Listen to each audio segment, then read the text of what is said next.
女子戴口罩站起来，朝画面下方走过去。走到一半，疑似故意对着旁边用餐的民众咳了好几声后，拔腿绕跑。这样是不好的不好的行为。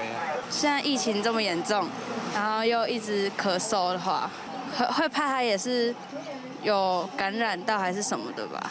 当然是觉得不舒服，没有病毒，至少也会有细菌什么污染。故意咳嗽就发生在2号下午3点多，台中大里某医院的医护人员下班后跟朋友到中心路上的素食店用餐。他说他们吃到一半，一名陌生人突然站起来，先朝他朋友走过去，咳了2声，再向他跟食物咳了好几下后，笑了笑冲出店外。当事人说，有一名女子虽然有戴着口罩，但是有故意在她附近咳了2声，有违法的事实，本所都会依规定受理。